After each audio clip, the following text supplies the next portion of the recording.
في جنات عدن ذلك الفوز العظيم.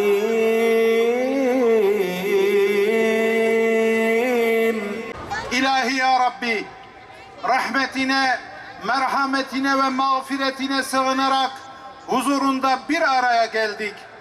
El açtık, divanına durduk. Dualarımızı kabul eyle. Dergahından bizleri boş çevirme Allah'ım. Ey bizleri yoktan var eden, varlığından haberdar eden Allah'ım. Sa'yimizi meşkur, günahlarımızı mağfur, amellerimizi makbul, dualarımızı kabul eyle Allah'ım. Ya Allah!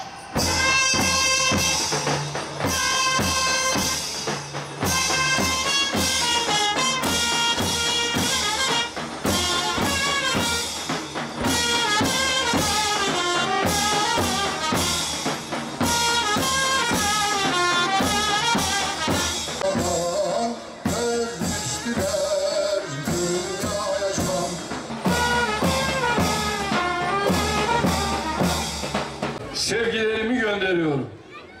15 Temmuz Demokrasi ve Milli Birlik Günü'nde hain kalkışmanın 9. yıl dönümünde sizlerle bir aradayız. Bugün 51 vatan evladının her biri bu ülke, bu bayrağa sevdalı 51 kardeşimizin şehit edildiği özel harekat daire başkanlığımızdayız. Değerli Batmanlılar, milletlerin tarihinde her zaman için kritik zamanlar vardır. Bizim milletimizin tarihinde her yıl törenlerle kutlamış olduğumuz Malazgirt böyle kritik zamanlardan bir tanesidir. Ve yine her bir aşamasını farklı şekilde anmış olduğumuz İstiklal Savaşımız da yine bizim milletimizin kritik zamanlarından bir tanesidir. 1950 yılında çok partili demokrasiye geçmemiz de yine milletimizin tarihi açısından kritik zamanlardan bir tanesidir. Ve yine 9 yıl önce bu gece milletimizin yaşamış olduğu bu vahim olay da gene milletimizin tarihi açısından kritik zamanlardan bir tanesi olmuştur. Bu olay öylesine mühim bir havadistir ki milletimizin tarihinde, eğer biz o gecenin sabahında o mücadeleyi, o destansı mücadeleyi başarıya sürükleyememiş olsaydık, bizim şu anda belki de Allah korusun Türkiye'yi bir Afganistan gibi, bir Irak gibi, bir Suriye gibi, bir Lübnan gibi iç çekişmelerin içerisinde bir ülke haline görmemiz belki de mümkün olacak. Son 50 yılda dünyada en fazla savaşın çıktığı bölge Türkiye'nin doğusu, Türkiye'nin batısı, Türkiye'nin güneyi, Türkiye'nin kuzeyidir. Dünyada bu şekilde etrafında bu kadar savaşın yapıldığı başka bir ülke yok.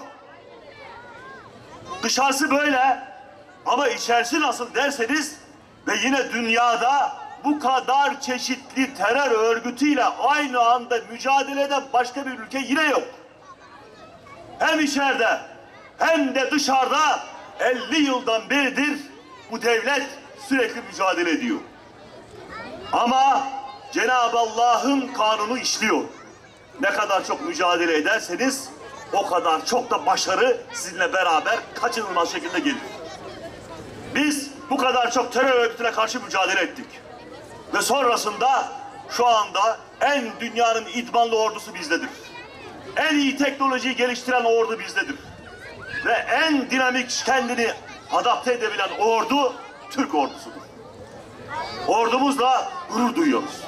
Fikirlerimiz, hayata bakış açımız, belki mezheplerimiz, kavrayışlarımız farklı olabilir. Etnik farklılıklarımız da olabilir.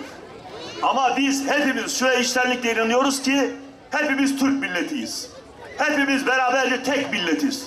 Kürdümüz de, Türkümüz de, Kafkasya'dan gelen ne kadar milletimiz varsa onlar da, Balkanlardan gelen ne kadar kişi varsa, topluluklar varsa herkes mezhep ayrımı yapmadan Alevisiyle, Sünnisiyle hepimiz tek bir milletiz. Ve inşallah bu tek millet gelecek yüzyılda hakim millet olacaktır. Duayı dilden bırakma, aşkı gönülden bırakma.